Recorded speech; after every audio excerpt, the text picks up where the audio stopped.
over the last quarter or so. So we have some features. Occasionally, we have a special guest from the product management team, and that is the case today. So we'll look forward to welcoming George up fairly shortly. And do want to also point out that this is a roadmap-free zone. So we don't really talk about anything which is coming up in the future, and so we reserve the right to ignore any questions that you may wish to share with us about upcoming products and features from Meraki. So without any further ado, I'm going to hand things over to Emily, who's going to give us an update on Meraki Wireless. Hello, everyone. Welcome. Excited to have you with us today. So we have a quick announcement on the MR side. Specifically, if you haven't noticed or haven't seen on our website, we have a new mounting kit. So this is a kit that's actually compatible not only with all Meraki MR access points, but also with the MV security cameras as well.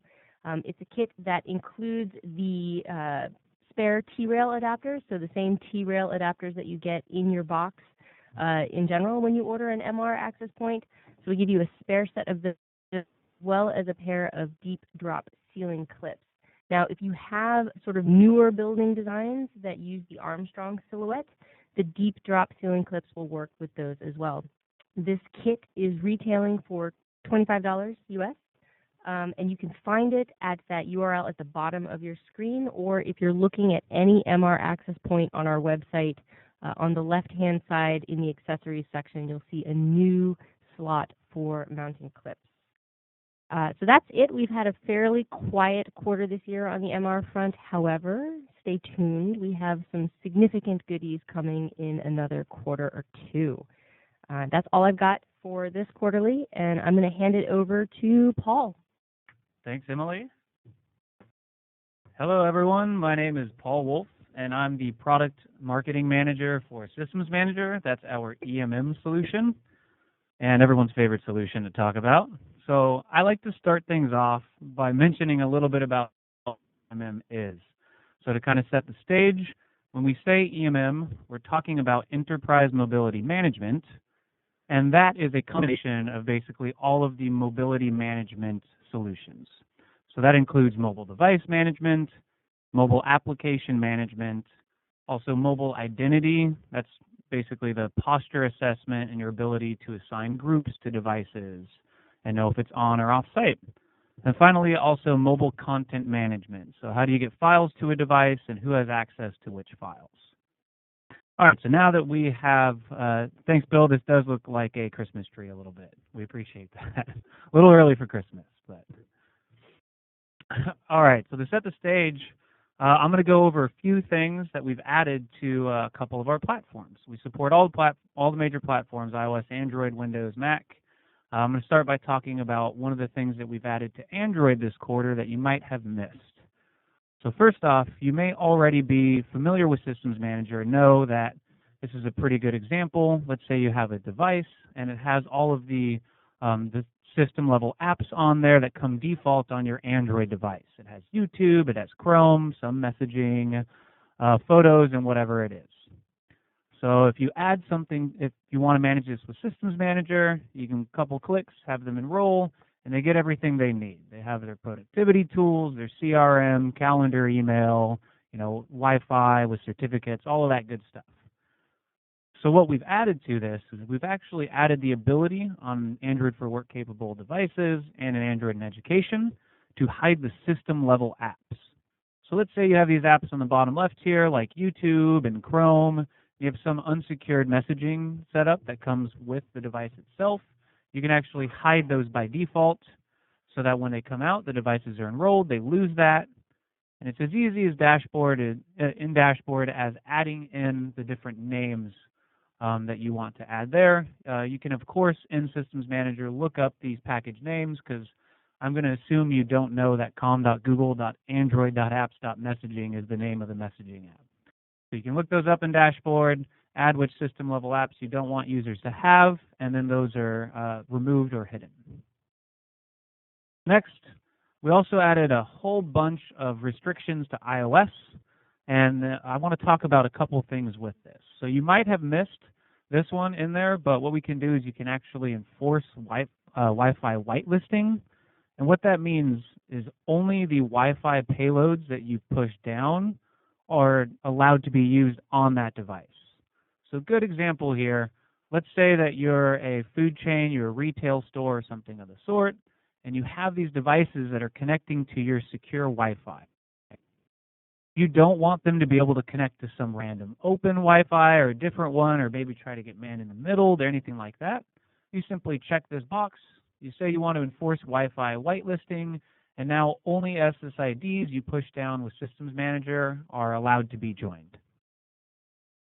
The other thing that we added for iOS is if you look at this kind of neurotic looking GIF on the right-hand side of the screen, we've added playing a sound to lost mode.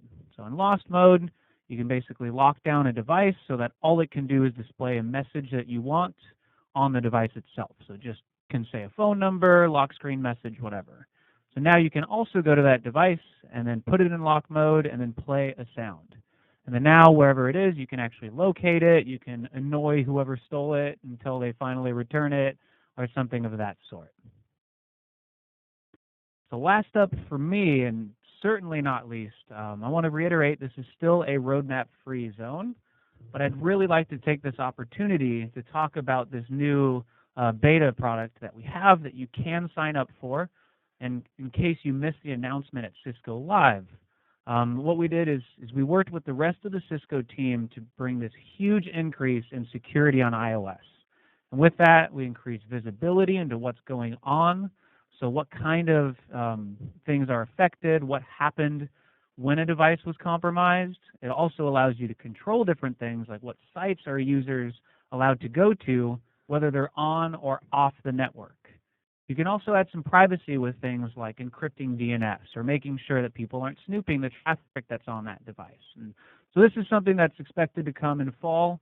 We have betas available. If you want to check out our blog at meraki.com/blog, I wrote one about the Cisco Security Connector that actually has a link for the blog to sign up for the beta and get some more information. But this is an incredibly exciting one that we partnered with Apple on. So this is the next step in the Apple and Cisco partnership, and it's really going to change the story on security with iOS 11. So with that, I'm going to hand things off to June. Thank you, Paul. Hi, everybody. My name is June, and I am the Product Marketing Manager for Meraki Communications. I'm really excited to talk to you guys today, as are all of our speakers, of course. But this was actually a really exciting quarter for MC, mostly because we launched in Canada. Woo! Yeah. This is a really exciting foray for us, and our first country outside of the United States. The support and kind of different logistical issues that, or not issues, excuse me, different logistical projects that went into this were manifold and something that I would love to talk about at length at a Meraki Communications webinar, if any of you guys are interested in that. With that said, we launched with a provider in Canada named Telnex, and they have a similar easy onboarding experience that our American friends are used to. So you can go into Dashboard, create an account with Telnex, order some phone numbers, and start calling within a few minutes. So we're really keeping true to that simple, easy to use, quick deployment Meraki story that we've all come to love with the rest of our portfolio. With that said, along with launching in Canada, we've also launched internationalization on the dialer itself. So on the left side of your screen, you'll see a picture of what the phone screen itself looks like, except if you look very carefully, it is a little bit different. This dialer is actually in French. And because a lot of the Canadians in different regions will actually speak French, and it is a national language, we launched dialer in French as well as English, and we plan on supporting multiple languages as we move forward and launch in more locations. Additionally, we've also launched a feature called scheduled IVRs. So if you guys have any IVRs already configured, you know that these are generally what you hear when you call into a business, and there's a preset recording that says, "Hello, welcome to my business. To hear more about our hours, press 1. To get transferred to a receptionist, press 2. We've already supported IVRs.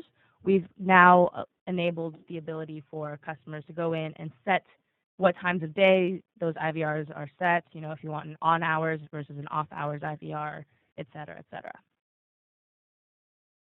And I know that this is a roadmap for you zone, and I feel like we're saying this more and more, but we do have something coming up, and we want to make a call for beta customers. So for any of you guys out there that already have MCs and would like to try our AV integration feature, we are making a public call right now for beta customers. Please go to this link and enter your information in a very quick survey, and we will reach back out to you if that is of interest. So I'll leave this link up for just a couple more seconds. Take a screenshot. All right, so let's go. Meraki switching with Simon. All right, thanks, June. All right, so fairly quick update coming up for switching.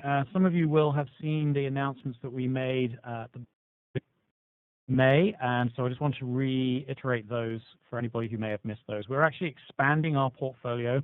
So when we launched some new switches at the end of last year, we knew that we still had more work to do, and so is introduced 2 new switch families, which we're busy preparing right now for launch in the fall of this year. So this is the MS120 series and the MS210.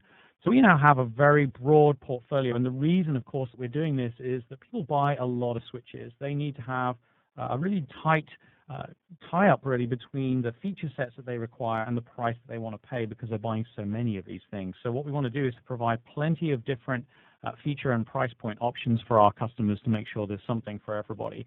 So when we look at the portfolio as it's going to be coming fall of this year, you'll see that we now have a very broad range all the way from that MS220 8-port switch through these new models at the relatively low end of the market with 1 gig SFP uplinks to the rest of the network, and then into the 225 and 250 with their 10 gig uplinks and the 350. So there is going to be some new pricing on the 225 and 250. So if you do have those already in place, you have a great opportunity now before the end of July to secure the existing pricing for those. They were really brought in at a price point which enabled us to get these switches in place before the 120 and 210 were available for us to offer to the marketplace.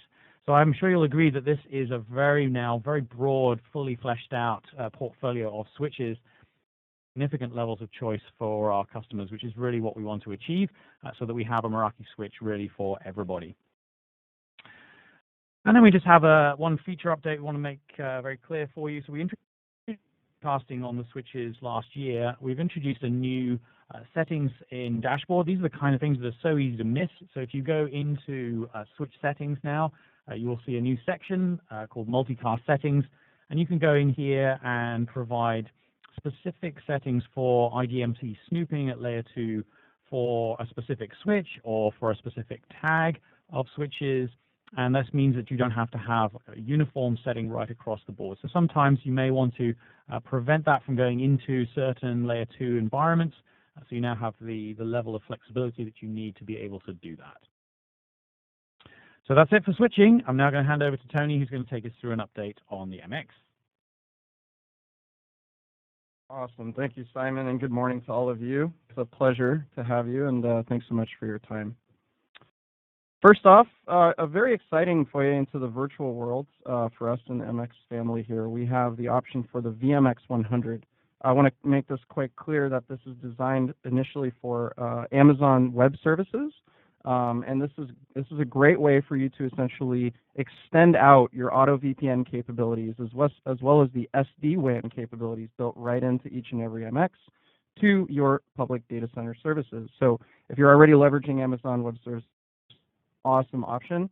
It makes it far easier to interconnect AWS instances, and it also, of course, then makes it much easier to extend it as part of your auto VPN mesh. This is available today, and it is, again, the VMX 100. We modeled it after the MX 100 hardware platform in terms of its VPN aggregation capabilities. And so if you want to learn more about this, we have a lot of details on our website. I want to also clarify that there is kind of 2 components to this. There's the Meraki virtual appliance itself, which is entirely free and on Amazon's marketplace. then there is also the Meraki VMX100 Cloud license, which is necessary to manage the device. On the Amazon Web Services side, the only cost to you is the actual hosting cost. So this is something that we want to clarify. It is unique to the virtualized appliances, and so that's just kind of the model behind the way that this is structured. We've also been quite busy in the security front. So remember, the MX is a unified threat management offering. And then, of course, in addition to that, it offers solutions like SD-WAN. So we've been busy building out the security capabilities, including the expansion of and now availability of Threat Grid on the MX. So for those that have the Meraki MX Advanced Security License, you've already had for many years the AMP capabilities, advanced malware protection. The device is capable of not only scanning files as they download, but potentially blocking them if they're a known threat and their disposition has been determined. However, if the threat is downloaded and it is of an unknown disposition, meaning that the AMP database doesn't have an entry for that file's signature, that means you're going to get back an unknown. When you have an unknown disposition, with Cisco Threat Grid integration, you now have the option to send that file to the Threat Grid cloud to be further analyzed and to be sandboxed and tested against over 800 different behavioral indicators. That may then return whether or not it's actually a malicious file or not, and then future instances of that file will get blocked. So it's a very powerful set of security features and capabilities. We certainly expect larger organizations to make use of this. Prior to the Threat Grid integration, it required you to have essentially a separate solution with Cisco Threat Grid in place. So this is really nice. It slots right into the Meraki dashboard. You can see a screenshot here of the Security Center, and in this particular case, the file has in fact been analyzed by Threat Grid, and it's returned with a malicious disposition. So it's actually got a very high threat score, and 10 of the behavioral indicators essentially led to this disposition. The last thing we want to talk about, which is something that's been very forward in the security world, of course, is the recent ransomware outbreaks. And something that we're also quite proud of is that the MX, for all those customers that have, along with the advanced security features enabled, were fully protected. We did an analysis. We worked with certain customers that saw this threat at large within their organization, and you can actually see a real-time screenshot here of a particular instance of Eternal Blue, which is actually the exploit that both ransomware instances used to spread, being fully blocked. So this is a great example, again, of that kind of proactive approach using the Meraki MX, not only for connecting your sites, but also for its advanced security capabilities. So you can see here in the different ways that the threat was blocked. Of course, IDS IPS, backed by Snort and the Cisco Talus Group. IDS IPS blocked the threat entirely. For any instances where it was a file download type, again, AMP was certainly capable of blocking the threat and did for many thousands of instances around the world. Then the key to blocking this threat, for those of you who are not quite sure, is your firewall. So a lot of organizations unknowingly open up SMB port 445, and that is something that Microsoft operating systems use to share files, and you definitely don't want to leave that open on the public internet. That's the way that these threats spread, both WannaCry and Yetya. And then lastly, MX, of course, inherently keeps itself up to date, whether it's about the AMP database or it's about the actual software the MX is running. With Meraki, you can always be assured that you're running the latest, most secure instance of what's available. So with that, I'm happy to hand it over to my friend George to talk about the Meraki MV. Thanks. Hello everyone, thanks very much. My name is George Benting and I'm the MV Camera Product Manager. Not entirely sure where my colleagues found that photo from, but I guess not important based on the information I'm going to be sharing with you. So maybe going back to a little bit at the beginning of the camera and sort of thinking about how we go and build a product, especially as we think about how we go and build a Meraki product. We have to think about the problem very clearly. And one of the things that we sort of took to heart in the camera team is this idea of focusing on solving problems and not on building features. We see a lot of vendors in the camera industry and other industries as well really cranking out a wide range of features without necessarily understanding the problem the customer is trying to solve and whether or not that feature has any value. And when I end up talking to people about this particular idea, one of the ideas that I try and relate to is the idea of going to buy a television. So if you've bought a television in the last 5 years, was your television 3D capable? Quite a lot of them were, and quite a lot of people would have gone in and you had a TV for $1,000 with 3D and a TV without 3D for $1,000. It seemed pretty obvious you go buy the one with the additional feature. But it turned out to be difficult to use, it turned out to be not widely supported, and it really didn't solve a problem you had with watching TV at home. And so we want to try and avoid that when we go out and we build something from the ground up, something that's going to solve all the problems you have in your organization relating to cameras. And we want to do that very, very selectively. And one of the areas that we've seen a huge amount of sort of noise, news, and interest in, but very little action from the industry as a whole, is in the area of security relating to IoT devices and especially cameras and recording solutions for cameras. And so the team here at Meraki has been to a number of trade shows recently. We've been at IFSEC very recently in London, largest European security trade show. We're also at ISC West, another huge trade show in North America, talking about MV cameras. And the whole industry as a whole is talking about these botnets from compromised IoT devices. But very few people have taken it seriously, and we took it very seriously from day one when we built up the camera. And so we've realized we've done a very bad job at telling people all the things we've done to make it secure, but also, importantly, easy to use in the way that you expect from a Meraki product. So at the beginning, we want to talk about the fact that all data is encrypted on the camera, and it's encrypted automatically without any need for you to do anything using AES-256-bit. The only thing you notice is when you first turn on the camera, it will take 10 to 20 minutes to encrypt all the storage. And that's it. Once you've done it, it's good to go. And you can't choose to turn it off. You can't have a camera which isn't encrypted. It's not one of those things that you get to choose. The other thing is that we encrypt all the transport from the camera using HTTPS. And we implement this in a really strong way. So what do I mean by that? Well, when the camera turns on for the very first time, it goes to a public certificate authority and it buys its own certificate. In fact, if you want to check this for yourself and you have a Meraki camera and you're connected to it via direct stream, you can just inspect your browser's certificate chain and you'll see the camera has its own unique certificate, which it uses to sign all of its traffic. This means you don't need to install any plugins, you don't need to install any self-sign certs, and we don't have to put any of the Meraki private keys on the camera. So you get a highly secure, but also a plug-and-play solution in the way that you expect from Meraki. And then all the management for the cameras, just like all the other devices, fully encrypted, managed by dashboard, and that's because the cameras run exactly the same software as the other products. All the work that's gone into the MX Security Appliance has also gone into the camera. And so we're going to be trying to sort of focus on this over the next couple of months to explain all the work we've done, which unfortunately seems so transparent when people are testing it because we wanted to make it Meraki simple, and explain why we really care about protecting your data and protecting your network. So what about the new things? What are the things that have changed or added since we last ran the quarterly? Well, the new and upcoming features, and most of these, apart from my very last slide, are already available to all customers today. And so the first one is motion-based retention. And I have on-running sort of agreement with my colleagues that if I misname this, that there will be a small fine.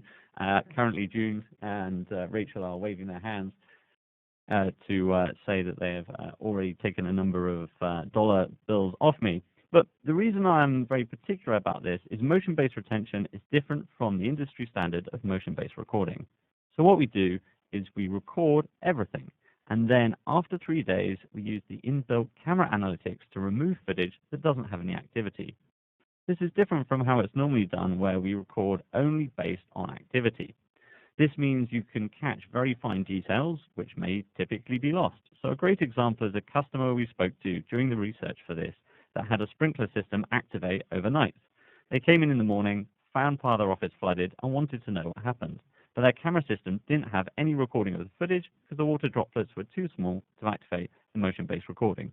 With motion-based retention, this hybrid allows you to capture that, and it also predicts how long you will get per camera uniquely using the data that the dashboard holds for the analytics.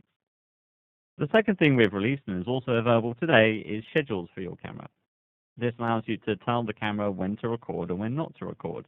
This can be used to extend storage or to protect the privacy of people in your environment. So, for example, in a school, maybe the teachers or the children don't want to be recorded during the lessons, but you want to protect the building, the iPads, and the other facilities out of lessons, out of hours. Well, you can tell the camera to only record from, say, 5 p.m. to 8 a.m. the next day. Alternatively, if you want to have a camera which only views stuff live and has no recording at all, which can often be desirable in a healthcare facility where you just want to keep a watchful eye on patients to make sure they're okay, you can create a schedule that doesn't record anything at all. The other things that we've added are enhanced capabilities on the export of video. So with motion-based retention, you can now export video, which could potentially have a lot of gaps in it. It's no longer sort of a whole continuous piece of time. And that's because we've used the analytics to get rid of video that is no longer needed because it doesn't have any activity in. We now bake in title cards when you do an export. So what that means is, say you export a period of time and that has a number of gaps in, it's going to collapse that all into one export. And at the start of each segment, rather than that sort of like seamlessly blending into each other and you not being aware that there's been a big jump in time, it's actually going to create a title card with the duration and the time and the date all on that before it starts playing that section of video.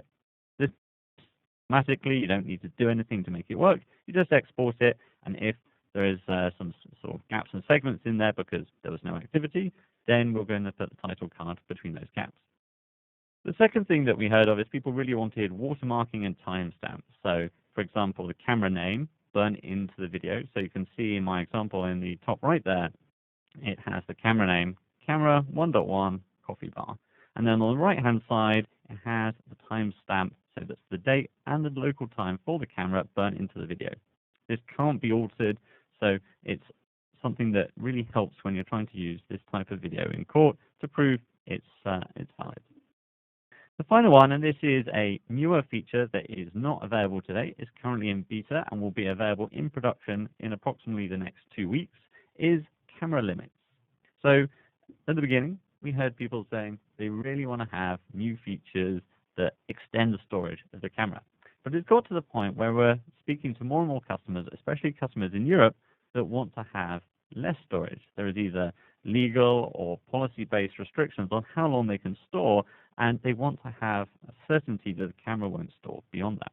So with this new feature, you can say, when should the camera delete footage? Well, when it's completely full, or you can say delete footage after a set period of days, which is configurable from between 24 hours and 90 days. So you can now set this to meet the policy requirements for your particular organization to make sure you don't exceed that. So to sort of wrap things up, I want to talk about camera as a sensor. So this is something we've been discussing at Cisco Live, and you're going to see more and more sort of news and information about this as we start to see huge growth of camera deployments used for things other than security. One of the things about making the camera incredibly secure and very easy to deploy remotely with no need for a VPN to access video is that you can use it to just observe things that are of interest. So we're seeing a huge number of customers deploy in manufacturing. And so if you want to go and see one of those examples, we have Noosa Yogurt, a case study customer with a video on our YouTube channel released in the last 3 weeks, going through how they use it for observing the processes, for safety, for ensuring that they're not losing milk, for example, in the production process because they haven't seen that a particular container has something connected to it. But probably one of my favorite ones is the Department of Primary Industry in Australia, which is using MV to understand the behavior of sheep. So they have MV cameras deployed, observing a field, and with that, they can now understand when in the day the sheep are coming to have water, where are they grazing, when are they feeding, are they in the shade, or so on. And what really sort of struck me here is that they don't necessarily need to watch video. It's a video camera, but the video doesn't provide the information they're interested in. They have 8 images that summarize 8 hours of activity of the sheep, just using the heat maps and the built-in analytics.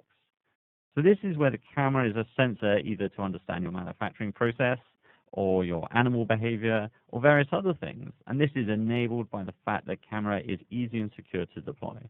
And so we're seeing huge growth in people deploying the camera for non-traditional security needs because it's so easy to use.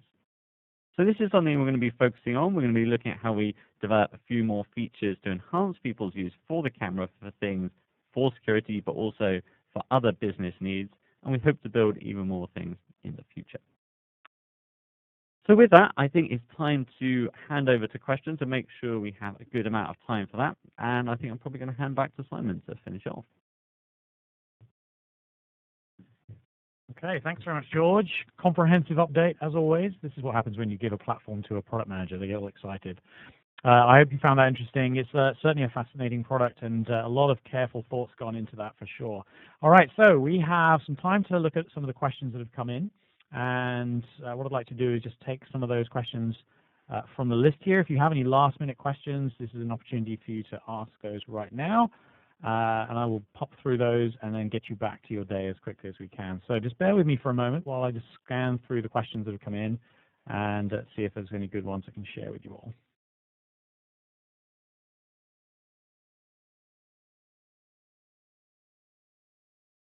Tony's got one he'd like to discuss. Hi, everyone. So quite a few questions coming in around the threat grid integration. A couple of things I should have clarified. Firstly, it does require the Meraki MX Advanced Security license. So you need an MX, at least one, and Advanced Security for the organization enabled. These are, this will obviously give you access to AMP and IDS, IPS, et cetera. And then on the threat grid side, it is a separate product and solution. And so it does require a Cisco Threat Grid subscription as well. I am actually working on producing an ordering guide on this, but it's fairly straightforward. It's the Meraki MX Advanced Security License on the Meraki side, and then Cisco Threat Grid subscription on the Threat Grid side. So I just wanted to clarify that for everyone. That is currently available. It is in an open beta, but that's something that we're going to actually be pushing out this month. So that actually is a great foyer into another note that I wanted to put out there, which is that we just released a brand new firmware manager. This allows for you to have complete control and visibility into what each and every one of your Meraki devices, whether it be an access point, security appliance, or switch, or any of the products for that matter, see what they're running, what software they have available, and then of course also have the control to be able to upgrade. More importantly, if you ever do have the case where you need to roll back, we also give you a period of time to do that. So it's a very, very granular set of controls. We're actually quite excited about it. It was released a few weeks ago, and there's lots of details on that on our blog post. But it's also another example where if you want the threat grid capabilities, you have the ability to gain access to that today on the public release, and then very soon that will become the new general release. So there's kind of the details on how to get access to that.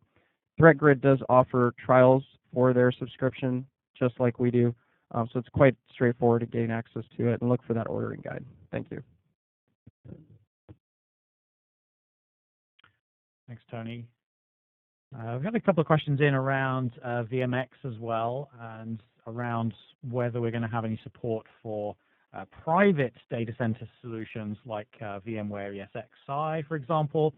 The answer to that question right now is we have no plans to do this for private data center application. This is for access to public cloud services, and obviously starting that off with Amazon Web Services, the largest player in that particular field.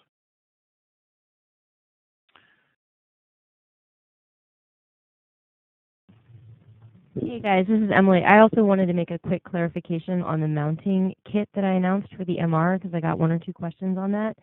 When you purchase an MR, it does come with standard T-rail clips, so that's always included in the box.